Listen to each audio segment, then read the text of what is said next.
Hi friends, welcome to amaze academy. Previous question ഡിസ്കഷനായിരുന്നു നമ്മൾ ചെയ്തുകൊണ്ടിരുന്നത്. 2021 ജനുവരി 8 നടന്ന KLDC ഓവർസിയർ ഗ്രേഡ് 3 എക്സാമിൻ്റെ 60 ക്വസ്റ്റ്യൻസ് നമ്മൾ കംപ്ലീറ്റ് ചെയ്തു. അപ്പോൾ ബാക്കി 20 ക്വസ്റ്റ്യൻസ് ആണ് ഈ പാർട്ടിൽ നമ്മൾ ഡിസ്കസ് ചെയ്യുന്നത്. Question number 61.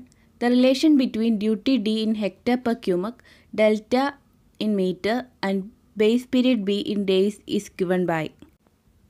ക്വസ്റ്റ്യനിൽ ചോദിച്ചിരിക്കുന്നത് ഡ്യൂട്ടിയുടെയും ഡെൽറ്റയുടെയും ബേസ് പീരീഡിൻ്റെയും റിലേഷൻ എങ്ങനെ കാണിക്കുന്നതെന്നാണ്. അപ്പോൾ നമ്മൾ എന്താണ് ഡെൽറ്റ, എന്താണ് ഡ്യൂട്ടി, ബേസ് പീരീഡ് എന്താണെന്ന് നമ്മൾ ഡിസ്കസ് ചെയ്തായിരുന്നു. ബേസ് പീരീഡ് എന്ന് വെച്ചാൽ നമ്മുടെ ഫസ്റ്റ് വാട്ടറിങ്ങിൻ്റെയും ലാസ്റ്റ് വാട്ടറിങ്ങിൻ്റെയും ഇടയ്ക്കുള്ള ടൈം ഗ്യാപ്പിനെയാണ് നമ്മൾ ബേസ് പീരീഡ് എന്ന് പറയുന്നത്. അപ്പോൾ ബേസ് പീരീഡ് കാണിക്കുന്നത് നമ്പർ ഓഫ് ഡേയ്സിലാണ്. ഒരു എൻറ്റയർ ബേസ് പീരീഡിൽ എത്ര ഡെപ്ത് ഓഫ് വാട്ടറാണ് നമ്മൾ ഇറിഗേറ്റ് ചെയ്യാൻ യൂസ് ചെയ്തേക്കുന്നതെന്നാണ് ഡെൽറ്റയിൽ കാണിക്കുന്നത്. ഡ്യൂട്ടി എന്ന് വെച്ചാൽ എന്താണ്, എത്ര ഏരിയ ഇൻ ഹെക്ടർ പെർ ക്യൂബിക്കാണ് ഇറിഗേറ്റ് ചെയ്തേക്കുന്നത് എന്നാണ്. ഓക്കെ, അപ്പം ഈ ബേസ് പീരീഡ് ഡെൽറ്റയും ഡ്യൂട്ടിയും തമ്മിലുള്ള റിലേഷൻ എന്ന് പറയുന്നത് delta is equal to 8.64 B/D ആണ്. ഓക്കെ, അപ്പം കറക്റ്റ് ആൻസർ എന്ന് പറയുന്നത് ഓപ്ഷൻ എ ആണ്. Delta equals 8.64 B/D. Base period in days, duty in hectare per cubic, delta in metres. Okay, അപ്പം നെക്സ്റ്റ് ക്വസ്റ്റ്യൻ നോക്കാം. Question number 62. The geological formation that contain sufficient permeable materials or unconsolidated materials such as sand and gravel. Okay, അപ്പം ഈ ഒരു ക്വസ്റ്റ്യനിൽ ചോദിച്ചിരിക്കുന്നത് എന്താണ്, geological ഫോർമേഷനെ പറ്റിയാണ്. അപ്പം ഓപ്ഷൻസിൽ catchment area, peak flow, aquifer, none of the above. അപ്പോൾ ഇതിൽ ജിയോളജിക്കൽ ഫോർമേഷൻ എന്ന് പറയുന്നത് ഓപ്ഷൻസിൽ കൊടുത്തിരിക്കുന്ന അക്വിഫർ ഉണ്ട്, അപ്പം അതേപോലെ തന്നെ നൺ ഓഫ് ദി അബവ് ഉണ്ട്. അപ്പം നമുക്ക് അക്വിഫർ എന്താണെന്ന് നമുക്കറിയണം അല്ലേ. അതിൻ്റെ കൂടെ തന്നെ അക്വിഫ്യൂജ്, അക്വിറ്റൈഡ്, അക്വിക്ലൂഡ് എന്താണെന്ന് നമുക്കറിയണം. അപ്പം എങ്കിലേ നമുക്ക് നൺ ഓഫ് ദി അബവ് ആണോ അതോ ഓപ്ഷൻ സി ആണോ എന്ന് നമുക്ക് കറക്റ്റ് പറയാൻ പറ്റുള്ളൂ. ഓക്കെ, പോറസും പെർമിയബിളും ആയിട്ടുള്ള ഒരു ജിയോളജിക്കൽ ഫോർമേഷനാണ് അക്വിഫർ. അതായത് നമുക്ക് വാട്ടർ കടത്തി വിടുകയും അതുപോലെ വാട്ടർ കണ്ടെയ്ൻ ചെയ്യുകയും ചെയ്യുന്ന ഒരു ജിയോളജിക്കൽ ഫോർമേഷനെയാണ് നമ്മൾ അക്വിഫർ എന്ന് പറയുന്നത്. ഈ അക്വിഫറിനെ നമ്മൾ വാട്ടർ ബെയറിംഗ് സ്ട്രാറ്റ എന്നും പറയുന്നു. കാരണം എന്താണ്, വാട്ടർ കണ്ടെയ്ൻ ചെയ്യുകയും അതുപോലെ വാട്ടർ കടത്തി വിടുകയും ചെയ്യുന്ന ഒരു ജിയോളജിക്കൽ ഫോർമേഷനാണ്. ഓക്കെ, അക്വിഫ്യൂജ് എന്ന് വെച്ചാൽ നെയ്തർ പോറസ് നോ പെർമിയബിൾ, അതായത് പോറസും അല്ല പെർമിയബിളും അല്ലാത്ത ഒരു ജിയോളജിക്കൽ ഫോർമേഷനാണ് അക്വിഫ്യൂജ്. ഓക്കെ, അപ്പം എക്സാമ്പിൾ എന്ന് വെച്ചാൽ നമ്മുടെ ഗ്രാനൈറ്റ് വിത്തൗട്ട് ഫിഷസ്, അതായത് നമ്മുടെ ഗ്രാനൈറ്റിനകത്ത് ഫിഷസ് ഒന്നുമില്ല, അപ്പം അതിലൂടെ വാട്ടർ കടന്നു പോകത്തുമില്ല, അതേപോലെ വാട്ടർ കണ്ടെയ്ൻ ചെയ്തും ഇരിക്കത്തില്ല. അപ്പം അതാണ് അക്വിഫ്യൂജ് എന്ന് വെച്ചാൽ. അക്വിറ്റൈഡ് എന്ന് വെച്ചാൽ പാർട്ട്ലി പെർമിയബിൾ ആണ്. അങ്ങനെയുള്ളൊരു ജിയോളജിക്കൽ ഫോർമേഷനെയാണ് നമ്മൾ അക്വിറ്റൈഡ് എന്ന് പറയുന്നത്. എക്സാമ്പിൾ എന്ന് വെച്ചാൽ സാൻഡി ക്ലേ. അക്വിക്ലൂഡ് എന്ന് വെച്ചാൽ പോറസ് ആണ് പക്ഷേ പെർമിയബിൾ അല്ല. അപ്പം നമ്മുടെ ഓപ്ഷനിൽ അക്വിഫെയർ ആണ് കറക്റ്റ് ആൻസർ അല്ലേ. എന്താണ്, geological formation that contain sufficient permeable materials or unconsolidated materials such as sand and gravel. Water contain ചെയ്യുന്നുണ്ട്, അതുപോലെ വാട്ടർ കടത്തി വിടുകയും ചെയ്യുന്ന ഒരു ജിയോളജിക്കൽ ഫോർമേഷനാണ് അക്വിഫെയർ. അപ്പോൾ ഓപ്ഷൻ സി അക്വിഫെയർ ആണ് കറക്റ്റ് ആൻസർ. അപ്പോൾ നമുക്ക് നെക്സ്റ്റ് ക്വസ്റ്റ്യൻ നോക്കാം. Question number 63. The estimate in which approximate total length of wall is found in running meter and this total length multiplied by the rate per running meter of wall gives a fairly accurate cost. Rate per running metre നമ്മൾ എടുത്തിട്ട് അത് total ലെങ്ത്തുമായിട്ട് multiply ചെയ്ത് കിട്ടുന്ന ആ ഒരു എസ്റ്റിമേഷനെയാണ് നമ്മൾ approximate quantity method എന്ന് പറയുന്നത്. ഓക്കെ, അപ്പോൾ ഫൗണ്ടേഷൻ്റെ അതേപോലെ സൂപ്പർ സ്ട്രക്ചറിൻ്റെ നമ്മൾ ഇതേപോലെ കണ്ടുപിടിക്കും. ഓക്കെ, എന്നിട്ട് നമ്മൾ ടോട്ടൽ വാല്യൂ ആണ് നമ്മൾ എടുക്കുന്നത്. ഒരു ലൈൻ പ്ലാൻ യൂസ് ചെയ്തിട്ടാണ് നമ്മൾ ഈ ഒരു എസ്റ്റിമേഷൻ എടുക്കുന്നത്. ഓക്കെ, അപ്പം അതിൽ ഒരു ഫെയർലി അക്യുറേറ്റ് ആയിട്ട്, അതായത് ഒരു അപ്രോക്സിമേറ്റ് ആയിട്ടുള്ളൊരു വാല്യൂ എസ്റ്റിമേഷൻ നമുക്ക് കിട്ടും. ഓപ്ഷൻ ഡി അപ്രോക്സിമേറ്റ് ക്വാണ്ടിറ്റി മെത്തേഡാണ് ഇപ്പോൾ കറക്റ്റ് ആൻസർ. ഡീറ്റെയിൽഡ് എസ്റ്റിമേറ്റ് എന്ന് വെച്ചാൽ എന്താണ്, നമ്മൾ എൻറ്റയർ വർക്കിനെ നമ്മൾ പല ഇൻഡിവിജ്വൽ ഐറ്റംസ് ഓഫ് വർക്കായിട്ട് നമ്മൾ എടുത്തിട്ട് അതിൻ്റെ വാല്യൂ കാൽക്കുലേറ്റ് ചെയ്യാണ് ചെയ്യുന്നത്. ഓക്കെ, അപ്പം ഈ ഡീറ്റെയിൽഡ് എസ്റ്റിമേറ്റ് മോർ ആക്യുറേറ്റ് ആണ്. അപ്പം ഇത് ഡീറ്റെയിൽഡ് എസ്റ്റിമേറ്റിന് തന്നെ നമ്മൾ ഐറ്റം റേറ്റ് എസ്റ്റിമേറ്റ് എന്നും പറയുന്നുണ്ട്. ഓക്കെ, റിവൈസ്ഡ് എസ്റ്റിമേറ്റ് എന്ന് വെച്ചാൽ നമ്മുടെ ഒറിജിനലി സാങ്ഷൻഡ് ആയിട്ടുള്ള ഒരു എസ്റ്റിമേറ്റ് 5%-ൽ കൂടുകയാണെങ്കിലോ, അതേപോലെ നമ്മുടെ വർക്കിന് നമ്മൾ സ്പെൻഡ് ചെയ്ത എമൗണ്ട് അഡ്മിനിസ്ട്രേറ്റീവ് സാങ്ഷന് വേണ്ടിയിട്ട് സ്പെൻഡ് ചെയ്ത എമൗണ്ടിനെക്കാട്ടിലും 10% എക്സീഡ് ചെയ്താലും, അതേപോലെ മെറ്റീരിയൽ ഡിവിഷൻ വരുമ്പോഴും നമ്മൾ റിവൈസ്ഡ് എസ്റ്റിമേറ്റ് എടുക്കും. അഡീഷണൽ വർക്കിന് നമ്മൾ എടുക്കുന്ന എസ്റ്റിമേറ്റാണ് സപ്ലിമെൻ്ററി എസ്റ്റിമേറ്റ് എന്ന് വെച്ചാൽ. അതായത് ഒരു പുതിയ വർക്ക് അല്ലെങ്കിൽ additional work, change of design അങ്ങനെ എന്തെങ്കിലും വരികയാണെങ്കിൽ, അഡീഷണലായിട്ട് നമുക്ക് എന്തെങ്കിലും വർക്ക് നമ്മൾ ഓൾറെഡി ചെയ്തിട്ടുള്ളതിനകത്ത് വരികയാണെന്നുണ്ടെങ്കിൽ നമ്മൾ സപ്ലിമെൻ്ററി എസ്റ്റിമേറ്റ് എടുക്കും. ഓക്കെ, അപ്പോൾ നമുക്ക് നെക്സ്റ്റ് ക്വസ്റ്റ്യൻ നോക്കാം. Question number 64. At constant pressure, the volume of a given mass of gas is directly proportional to its absolute temperature. അപ്പോൾ ഇതിൻ്റെ കറക്റ്റ് ആൻസർ എന്ന് പറയുന്നത് ഓപ്ഷൻ ബി ചാൾസ് ലോ ആണ്. Boyle's law ആണെങ്കിൽ constant ടെമ്പറേച്ചറിൽ pressure inversely proportional to volume. Okay, Pascal's law എന്ന് വെച്ചാൽ നമ്മൾ ഒരു എൻക്ലോസ്ഡ് ഫ്ലൂയിഡിൽ പ്രഷർ ചേഞ്ച് വരികയാണെങ്കിൽ അത് ഈക്വലി ആയിട്ട് ട്രാൻസ്മിറ്റ് ചെയ്യുമെന്നാണ് പാസ്കൽസ് ലോയിൽ പറയുന്നത്. ഓക്കെ, അപ്പം ഓപ്ഷൻ ബി ചാൾസ് ലോ ആണ് ഇതിൻ്റെ കറക്റ്റ് ആൻസർ. അപ്പം നെക്സ്റ്റ് ക്വസ്റ്റ്യൻ നോക്കാം. Question number 65. The law states that pressure applied at any point in a liquid at rest is transmitted equally in all directions. അപ്പോൾ നമ്മൾ ഇപ്പം discuss ചെയ്തതാണ് എന്താണ്, pressure നമ്മൾ ഏതെങ്കിലും ഒരു പോയിന്റിൽ അപ്ലൈ ചെയ്യുകയാണെങ്കിൽ അത് ഈക്വലി എല്ലാ ഡയറക്ഷനിലും ട്രാൻസ്മിറ്റ് ചെയ്യുമെന്ന് പറയുന്നത് ഏതാണ്, പാസ്കൽസ് ലോ ആണ്. അപ്പം ഓപ്ഷൻ സി പാസ്കൽസ് ലോ ആണ് ഇതിലെ കറക്റ്റ് ആൻസർ. അപ്പോൾ അടുത്ത ക്വസ്റ്റ്യൻ നോക്കാം. Hydrodynamics is a study of dash in motion. അപ്പം options: option A liquid, option B solid, option C vapour, option D solar. അപ്പം നമുക്കറിയാം ഹൈഡ്രോഡൈനാമിക്സ് എന്ന് വെച്ചാൽ എന്താണ്, സ്റ്റഡി ഓഫ് ഫ്ലൂയിഡ്സ് ഇൻ മോഷനാണ്. അപ്പോൾ ഓപ്ഷൻ എ ലിക്വിഡ് ആണ് ഇതിലെ കറക്റ്റ് ആൻസർ. അപ്പോൾ അടുത്ത ക്വസ്റ്റ്യൻ നോക്കാം. In perfect gas equation, the absolute temperature is calculated in terms of. Perfect gas equation എന്ന് വെച്ചാൽ എന്താണ്, PV = nRT എന്ന ഇക്വേഷനാണ് നമ്മൾ പെർഫെക്റ്റ് ഗ്യാസ് ഇക്വേഷൻ അല്ലെങ്കിൽ ഐഡിയൽ ഗ്യാസ് ഇക്വേഷൻ എന്ന് പറയും. അപ്പോൾ അതിൽ അബ്സല്യൂട്ട് ടെമ്പറേച്ചർ നമ്മൾ ഡിഗ്രി കെൽവിനിലാണ് കാൽക്കുലേറ്റ് ചെയ്യുന്നത്. ഓക്കെ, അപ്പോൾ നെക്സ്റ്റ് ക്വസ്റ്റ്യൻ നോക്കാം. Question number 68. The maximum ratio of span to depth of a cantilever slab is. ഈ ക്വസ്റ്റ്യൻ പലവട്ടം കേരള PSCക്ക് ചോദിച്ചിട്ടുണ്ട്. അപ്പം നമ്മുടെ IS കോഡ് 456-ൽ കാൻറ്റിലിവർ ബീമിൻ്റെ span to depth ratio, maximum ratio എന്ന് പറയുന്നത് കൊടുത്തിരിക്കുന്നത് 7 ആണ്. അപ്പം നമ്മുടെ ഓപ്ഷനിൽ 7 ഇല്ല. പക്ഷേ കേരള PSCക്ക് മുന്നേ വന്നിട്ടുള്ള എക്സാമിൻ്റെ ആൻസർ കീ എന്ന് പറയുന്നത് ഓപ്ഷൻ ബി 12 ആയിട്ടാണ് വന്നിട്ടുള്ളത്. ഓക്കെ, അപ്പം ഇതിൻ്റെ കറക്റ്റ് ആൻസർ എന്ന് പറയുന്നത് കോഡ് പ്രകാരമാണെങ്കിൽ നമ്മുടെ കാൻറ്റിലിവർ ബീമിൻ്റെ സ്പാൻ ടു ഡെപ്ത് റേഷ്യോ എന്ന് പറയുന്നത് 7 ആണ്. എങ്കിലും ചില ബുക്സിലൊക്കെ 12 എന്ന് പറയുന്നുണ്ട്. പക്ഷേ കറക്റ്റ് റെഫറൻസ് എടുക്കാനാണെങ്കിൽ നമുക്ക് കോഡിൽ കാൻറ്റിലിവർ ബീമിന് 7 എന്ന് തന്നെയാണ് കാണിക്കുന്നത്. Question number 69. The process of proper and accurate measurement of concrete ingredients on the basis of either weight or volume for uniformity of concrete mix is known as. കോൺക്രീറ്റിങ്ങിൻ്റെ പ്രോസസ്സിൽ ഫസ്റ്റ് വരുന്നതാണ് batching. Batching എന്ന് വെച്ചാൽ നമ്മുടെ കോൺക്രീറ്റിൻ്റെ ingredients ഒക്കെ weight അല്ലെങ്കിൽ വോളിയത്തിൻ്റെ ബേസിസിൽ correct പ്രൊപ്പോർഷനിൽ നമ്മൾ എടുക്കുന്നതിനെയാണ് പറയുന്നത്. ഈ കോൺക്രീറ്റ് ഇൻഗ്രീഡിയൻസ് എല്ലാം കറക്റ്റ് പ്രൊപ്പോർഷനിൽ എടുത്തതിന് ശേഷം നമ്മൾ ഒരു ഹോമോജീനിയസ് ആയിട്ടുള്ളൊരു കോൺക്രീറ്റ് കിട്ടാൻ വേണ്ടിയിട്ട് മിക്സിങ് ചെയ്യും. അതാണ് കോൺക്രീറ്റിങ്ങിൻ്റെ സെക്കൻഡ് സ്റ്റെപ്പ്. ഈ മിക്സ് ചെയ്ത് വെച്ചേക്കുന്ന കോൺക്രീറ്റ് നമ്മൾ ടൈം ഡിലേ ഒന്നും വരാതെ അപ്പം തന്നെ നമ്മൾ ട്രാൻസ്പോർട്ട് ചെയ്ത് പ്ലേസ് ചെയ്യും. അപ്പോൾ ഈ പ്ലേസ് ചെയ്യുന്നതെന്ന് വെച്ചാൽ നമ്മുടെ ഫോം വർക്കിൽ കംപ്ലീറ്റ് ആയിട്ട് തന്നെ നമ്മൾ പ്ലേസ് ചെയ്യണം. അപ്പോൾ അല്ലെന്നുണ്ടെങ്കിൽ ഇടയ്ക്ക് സ്പേസസ് എയർ വോയിഡ്സ് ഒക്കെ വരാൻ ചാൻസ് ഉണ്ട്. അപ്പം എയർ വോയിഡ്സ് ഒന്നും വരാതിരിക്കാൻ വേണ്ടിയിട്ട് നമ്മൾ പ്ലേസ് ചെയ്തിട്ടുള്ള കോൺക്രീറ്റ് കോമ്പാക്റ്റ് ചെയ്യും.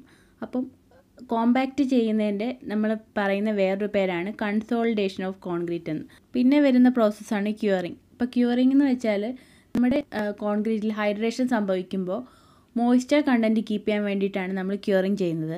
അപ്പം ക്യൂറിങ് പ്രോപ്പറായിട്ട് ചെയ്തിട്ടില്ല എന്നുണ്ടെങ്കിൽ നമ്മുടെ കോൺക്രീറ്റിൽ ക്രാക്സ് ഉണ്ടാവും. അങ്ങനെ നമ്മുടെ കോൺക്രീറ്റിൻ്റെ ഡ്യൂറബിലിറ്റിയൊക്കെ അത് ബാധിക്കും. അപ്പോൾ ഇതിലെ കറക്റ്റ് ആൻസർ എന്ന് പറയുന്നത് ഓപ്ഷൻ ഡി ബാച്ചിങ് ആണ്.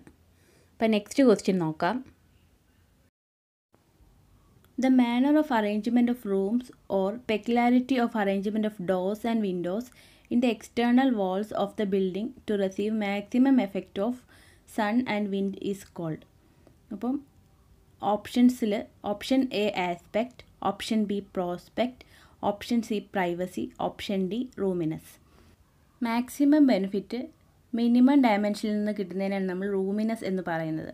ഒരു റെസിഡൻഷ്യൽ ബിൽഡിംഗ് പ്ലാൻ ചെയ്യുമ്പോൾ ഒരു ഇമ്പോർട്ടൻ്റ് ആയിട്ടുള്ള ഒരു കാര്യമാണ് പ്രൈവസി എന്നത്. പ്രൈവസി നമുക്ക് രണ്ട് രീതിയിൽ മെയിൻറ്റെയിൻ ചെയ്യാൻ പറ്റും. ഇൻറ്റേർണൽ പ്രൈവസിയും എക്സ്റ്റേണൽ പ്രൈവസിയും ഉണ്ട്. അപ്പോൾ അതിൽ എക്സ്റ്റേണൽ പ്രൈവസി എന്ന് വെച്ചാൽ നമ്മുടെ ബിൽഡിങ്ങിന് കറക്റ്റ് സ്ഥലത്ത് തന്നെ അതിൻ്റെ എൻട്രൻസ് കൊടുക്കുക, അതേപോലെ പാത്വേ കൊടുക്കുക ഒക്കെ ചെയ്യുന്നതാണ് എക്സ്റ്റേണൽ പ്രൈവസി. അപ്പോൾ എക്സ്റ്റേണലിൽ നിന്ന് പുറത്തു നോക്കുമ്പം ആ ഒരു പ്രൈവസി അച്ചീവ് ചെയ്യാൻ വേണ്ടിയിട്ടാണ് അങ്ങനെ ചെയ്യുന്നത്. പിന്നെ ഇൻറ്റേർണൽ പ്രൈവസി എന്ന് പറയുമ്പോൾ നമ്മുടെ ബിൽഡിങ്ങിൻ്റെ അകത്ത് കറക്റ്റ് പൊസിഷനിൽ ഡോർസ്, വിൻഡോസ് ഒക്കെ പ്രൊവൈഡ് ചെയ്യുക, പിന്നെ അതേപോലെ സ്ക്രീൻസ് കൊടുക്കുക, അങ്ങനെയൊക്കെ. ഓക്കെ, അതാണ് നമ്മുടെ ഇൻറ്റേർണൽ പ്രൈവസിയിൽ വരുന്നത്. പ്രോസ്പെക്റ്റ് എന്ന് വെച്ചാൽ പുറത്തുനിന്ന് നോക്കിയാൽ നല്ലൊരു പ്ലീസിങ് അപ്പിയറൻസും അതുപോലെ തന്നെ ബിൽഡിങ്ങിനുള്ളിലുള്ളവർക്കും ഒരു കംഫർട്ട്നെസ് കൊടുക്കുന്നതായിരിക്കണം പ്രോസ്പെക്റ്റ് എന്ന് പറയുന്നത്. അപ്പോൾ ഈ പ്രോസ്പെക്റ്റിൻ്റെ എക്സാമ്പിളാണ് ബേ വിൻഡോസ് നമ്മൾ പ്രൊവൈഡ് ചെയ്യുന്നത്. അപ്പോൾ ബേ വിൻഡോ എന്ന് വെച്ചാൽ എന്താണ്, പുറത്തേക്ക് പ്രൊജക്റ്റ് ചെയ്ത് നിൽക്കുന്ന വിൻഡോ. അത് ഒരു നല്ല അപ്പിയറൻസും കൊടുക്കും, അതുപോലെ തന്നെ ബിൽഡിങ്ങിനുള്ളിലേക്ക് കൂടുതൽ സൺലൈറ്റ്, വിൻഡ് ഒക്കെ വരാൻ വേണ്ടിയിട്ടും അത് ഹെൽപ്പ് ചെയ്യും. ഓക്കെ, അപ്പോൾ അതാണ് പ്രോസ്പെക്റ്റ് എന്ന് വെച്ചാൽ.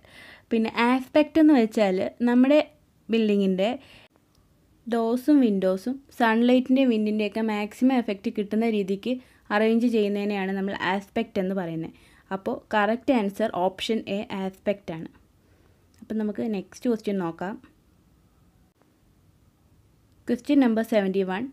When the plot area is 210 meter square to 1000 meter square, then the permissible covered area of the site should be dash of the site area. ഈ ഒരു ക്വസ്റ്റ്യന് കേരള PSC കൊടുത്തിരിക്കുന്ന ആൻസർ കീ ഓപ്ഷൻ സി 50% ആണ്. ഈ ക്വസ്റ്റ്യനിൽ കൊടുത്തിരിക്കുന്ന പോലെ 210 to 1000 metre square റേഞ്ചിൽ നമ്മുടെ KMBRലോ മോഡൽ ബിൽഡിംഗ് ബൈലോസിലോ കാണിച്ചിട്ടില്ല. KMBRൽ ഫ്ലോർ സ്പേസ് ഇൻഡെക്സിൻ്റെയും കവറേജ് ഏരിയയുടെയും ബേസിൽ റെസിഡൻഷ്യൽ ബിൽഡിംഗ് അങ്ങനെ നമ്മളെ ഒക്യുപ്പൻസി ബേസിസിൽ പെർസെൻറ്റേജസ് കൊടുത്തിട്ടുണ്ട്. അപ്പം അതിൽ റെസിഡൻഷ്യൽ ആണെങ്കിൽ 65% ആണ് പെർമിസിബിൾ പറഞ്ഞിരിക്കുന്നത്. അതുപോലെ തന്നെ നമ്മുടെ മോഡൽ ബിൽഡിംഗ് ബൈലോസിലും ഇങ്ങനെ കറക്റ്റ് ഒരു റേഞ്ചിൽ കൊടുത്തിട്ടില്ല. റെസിഡൻഷ്യൽ ബിൽഡിംഗ് ആണെന്നുണ്ടെങ്കിൽ നമുക്ക് 500 to 1000 45 കാണിച്ചിട്ടുണ്ട്, അതേപോലെ 250 to 500 55. അപ്പം ഈ ക്വസ്റ്റ്യൻ കുറച്ചും കൂടെ ക്ലാരിഫൈ ചെയ്യുകയാണെങ്കിൽ നമുക്കിതിൻ്റെ കറക്റ്റ് ആൻസർ പറയാൻ പറ്റുള്ളൂ. അപ്പോൾ എന്തായാലും ഈ കേരള PSCയുടെ ആൻസർ കീ 50% ആണെന്നുള്ളത് നോട്ട് ചെയ്ത് വെക്കുക. ഓക്കെ, അപ്പോൾ നമുക്ക് അടുത്ത ക്വസ്റ്റ്യൻ നോക്കാം. Question number 72. These group include any building used for school, college and other training institution for daycare purposes involving assembly for instruction, education or recreation for not less than 20 students. Question ചോദിച്ചിരിക്കുന്നത് educational ഇൻസ്റ്റിറ്റ്യൂഷനാണ് അല്ലേ, school, college and training ഇൻസ്റ്റിറ്റ്യൂഷൻസിനെയാണ് പറഞ്ഞിരിക്കുന്നത്. അപ്പം educational എന്ന് പറയുന്നത് group B ആണ്. അപ്പോൾ answer എന്ന് പറയുന്നത് എന്താണ്, ഓപ്ഷൻ ബി ഗ്രൂപ്പ് ബി ആണ്. ഓക്കെ, അപ്പം നമുക്ക് നെക്സ്റ്റ് ക്വസ്റ്റ്യൻ നോക്കാം. The plan, which shall be drawn to the same scale as the building plan and shall include plans and sections of private water supply and sewage disposal system. ക്വസ്റ്റ്യനിൽ പറഞ്ഞിരിക്കുന്നത് sewage disposal സിസ്റ്റവും private water supply ഒക്കെ ഉള്ള പ്ലാനിനെ പറ്റിയാണ്. അപ്പം അതെന്ന് പറയുന്നത് option B service പ്ലാനിലാണ് കാണിക്കുന്നത്.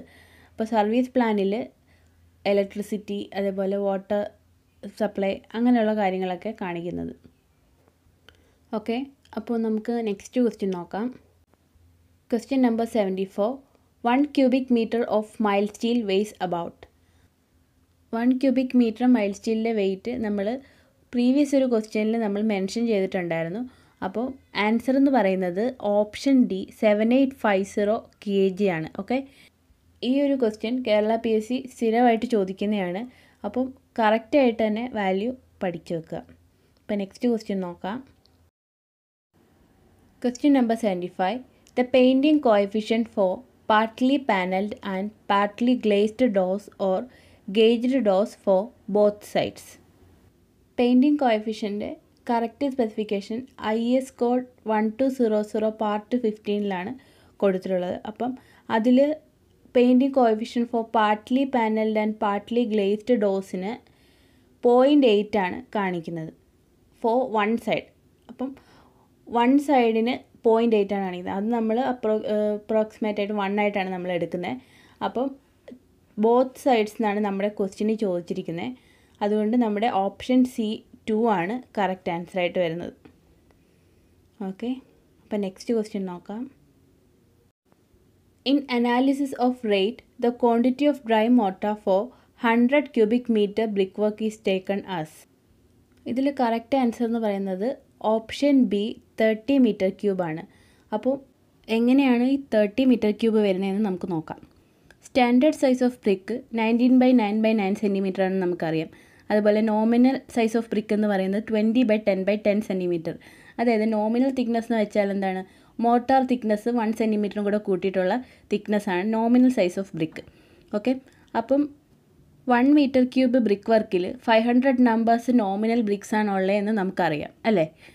അപ്പം ഒരു സ്റ്റാൻഡേർഡ് ബ്രിക്കിൻ്റെ വോളിയം നമുക്ക് 19/9/9 സെൻറ്റിമീറ്ററിൻ്റെ വോളിയം എടുക്കുമ്പോൾ നമുക്ക് കിട്ടും. മീറ്ററിലാവുമ്പം നമുക്ക് 0.001539 എന്ന് കിട്ടും. അപ്പം ടോട്ടൽ 500 ബ്രിക്സിന് വരുന്ന വോളിയം നമുക്ക് കിട്ടും. അപ്പോൾ അത് 0.769 ആയിട്ട് കിട്ടുന്നുണ്ട്. ഓക്കെ, അപ്പം വോളിയം ഓഫ് മോട്ടാർ എന്ന് പറയുന്നത് എന്താണ്, 1 മീറ്റർ ക്യൂബിൽ നിന്ന് നമുക്ക് ഈ കിട്ടിയ 0.76 മൈനസ് ചെയ്ത് കഴിഞ്ഞാൽ നമുക്ക് 0.23 എന്ന് കിട്ടും. അപ്പം ഈ 0.23 എന്ന് പറയുന്നത് എന്താണ്, വെറ്റ് മോട്ടാറിൻ്റെ വോളിയമാണ് അല്ലേ.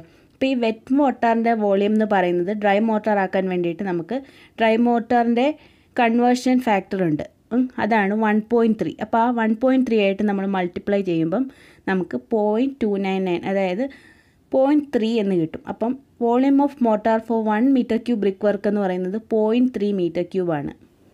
1 മീറ്റർ ക്യൂബ് ബ്രിക്ക് വർക്കിന് 0.3 മീറ്റർ ക്യൂബ് ആണെങ്കിൽ നമുക്ക് ചോദിച്ചിരിക്കുന്നത് എന്താണ്, 100 മീറ്റർ ക്യൂബ് ബ്രിക്ക് വർക്കിന് എത്രയാണെന്നാണ്. അപ്പോൾ നമുക്ക് answer option B 30 metre cube എന്ന് കിട്ടും. അപ്പോൾ ഈ ക്വസ്റ്റ്യനിൽ നിന്ന് നമുക്ക് ഈ പറഞ്ഞിരിക്കുന്ന ഇമ്പോർട്ടൻ്റ് ആയിട്ടുള്ള പോയിൻറ്റ്സ് മാത്രം പഠിച്ചാൽ മതി. ഇതിൻ്റെ എങ്ങനെയാണ് ഈ വാല്യൂ വരുന്നതെന്നുള്ളത് നമുക്ക് ജസ്റ്റ് മനസ്സിലാവാൻ വേണ്ടി പറഞ്ഞതാണ്. അപ്പോൾ number of bricks in 1 metre cube എന്ന് പറയുന്നത് 500 നമ്പേഴ്സാണ്. Volume of mortar for 1 metre cube brick work എന്ന് പറയുന്നത് 0.3 മീറ്റർ ക്യൂബാണ്. അതുപോലെ ഡ്രൈ വോളിയം കൺവേർഷൻ ഫാക്ടർ എന്ന് പറയുന്നത് എത്രയാണ്, ഫോർ മോട്ടാർ 1.3 ആണ്. ഇത്തരം കാര്യങ്ങൾ നമ്മൾ ഈ ക്വസ്റ്റ്യനിൽ നിന്ന് പഠിച്ചപ്പോൾ. ഓക്കെ, അപ്പം നമുക്ക് അടുത്ത ക്വസ്റ്റ്യൻ നോക്കാം. Question number 77.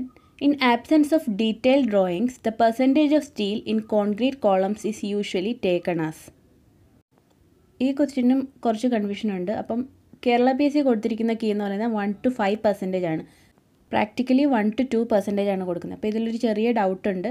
അപ്പം ആൻസർ കീ കേരള PSC കൊടുത്തിരിക്കുന്നത് എന്താണ്, ഓപ്ഷൻ സി 1 to 5% ആണ്. അപ്പം അടുത്ത ക്വസ്റ്റ്യൻ നോക്കാം. Question number 78. The cabin-like structure with a covering roof over the staircase is known as. അപ്പം ഈ ഒരു ക്വസ്റ്റ്യൻ എന്ന് വെച്ചാൽ കേരള PSC ഇതുവരെ ചോദിച്ച് കണ്ടിട്ടില്ലാത്തൊരു ക്വസ്റ്റ്യനാണ്.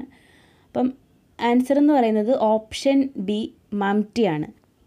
മംറ്റി എന്ന് വെച്ചാൽ നമ്മുടെ സ്റ്റെയർ കേസിന് റൂഫ് കവറിങ് കൊടുക്കാൻ വേണ്ടിയിട്ട് ഉള്ള ഒരു ചെറിയൊരു റൂമാണ്. ഓക്കെ, ഒരു ക്യാബിൻ ലൈക്ക് സ്ട്രക്ചറാണ് മംറ്റി. ഛജ്ജ എന്ന് വെച്ചാൽ നമ്മുടെ എക്സ്റ്റേണൽ വാൾസിൻ്റെ ഓപ്പണിങ്സിൽ ഓവർഹാങ്ങിങ് ആയിട്ട് റൂഫ് കവറിങ് കൊടുക്കുന്നതിനെയാണ് പറയുന്നത്. കാനോപ്പി എന്ന് വെച്ചാൽ നമ്മുടെ ബിൽഡിങ്ങിലെ എൻട്രിയിൽ നമ്മൾ കൊടുക്കുന്നൊരു ക്യാൻറ്റിലിവേർഡ് പ്രൊജക്ഷനാണ്. ആലി എന്ന് വെച്ചാൽ ബിൽഡിങ്സിന് ഇടയിലുള്ള ഒരു നാരോ പാസേജിനെയാണ് നമ്മൾ ആലി എന്ന് പറയുന്നത്. ഓക്കെ, അപ്പോൾ നെക്സ്റ്റ് ക്വസ്റ്റ്യൻ നോക്കാം. Question number 79. The quantity of cement required for a concrete mix of 1:2:4. അപ്പോൾ 1:2:4 ക്വാണ്ടിറ്റി ഓഫ് സിമൻ്റ് ആണ് ചോദിച്ചിരിക്കുന്നത്. അപ്പം എന്താണ് നമ്മുടെ 1:2:4 എന്ന് വെച്ചാൽ ടോട്ടൽ 7 പാർട്സിൽ 1 പാർട്ട് ഓഫ് സിമൻ്റ് ആണുള്ളത് അല്ലേ. അപ്പോൾ 1/7 into density of cement into dry volume factor of concrete. അപ്പം ഡെൻസിറ്റി ഓഫ് സിമൻറ്റ് എന്ന് പറയുന്നത് 1440, dry volume factor of concrete എന്ന് പറയുന്നത് 1.54 ആണ്. അപ്പം നമുക്ക് ആൻസർ വരുന്നത് എത്രയാണ്, 316.8 kg ആണ്. അപ്പോൾ ഓപ്ഷൻ എ ആണ് കറക്റ്റ് ആൻസർ. ഓക്കെ, അപ്പോൾ നമുക്ക് നെക്സ്റ്റ് ക്വസ്റ്റ്യൻ നോക്കാം. Question number 80. A habitable space on the roof of the building with or without toilet facilities. അപ്പോൾ റൂഫിൻ്റെ മുകളിലുള്ള ഇങ്ങനെ ഒരു സ്പേസിനെയാണ് അല്ലെങ്കിൽ റൂമിനെയാണ് നമ്മൾ പറയുന്നത് ബർസാത്തി എന്ന്. അപ്പോൾ ഓപ്ഷൻ സി ബർസാത്തിയാണ് കറക്റ്റ് ആൻസർ. ഗ്രൗണ്ട് ലെവലിന് താഴെയുള്ള സ്മോൾ സ്പേസിനെയാണ് നമ്മൾ സെല്ലാർ എന്ന് പറയുന്നത്. ആൽക്കവ് എന്ന് വെച്ചാൽ നമ്മുടെ റൂമിൻ്റെ ഉള്ളിലൊക്കെയുള്ള ആർച്ച്ഡ് ഓപ്പണിംഗ് പോലെ കാണിക്കുന്ന സെക്ഷനെയാണ് പറയുന്നത്. ഓക്കെ, അപ്പോൾ നമ്മളിവിടെ 80 ക്വസ്റ്റ്യൻസ് ഡിസ്കസ് ചെയ്ത് കഴിഞ്ഞു. അപ്പോൾ ഇനി 20 ക്വസ്റ്റ്യൻസ് ഉണ്ട്. അപ്പോൾ ഈ ഒരു ക്വസ്റ്റ്യൻ പേപ്പർ നമ്മൾ ഫിനിഷ് ആവും. അപ്പം ബാക്കി 20 ക്വസ്റ്റ്യൻസ് അടുത്ത പാർട്ടിൽ അപ്ലോഡ് ചെയ്യുന്നതായിരിക്കും. ഓക്കെ, അപ്പോൾ നിങ്ങൾ സബ്സ്ക്രൈബ് ചെയ്തിട്ടില്ല എന്നുണ്ടെങ്കിൽ സബ്സ്ക്രൈബ് ചെയ്തിട്ട് ബെല്ലൈക്കൺ പ്രസ് ചെയ്യുകയാണെങ്കിൽ നെക്സ്റ്റ് പാർട്ട് ഞാൻ ഇടുമ്പോൾ അതിൻ്റെ നോട്ടിഫിക്കേഷൻ കിട്ടുന്നതായിരിക്കും. Okay, see you friends.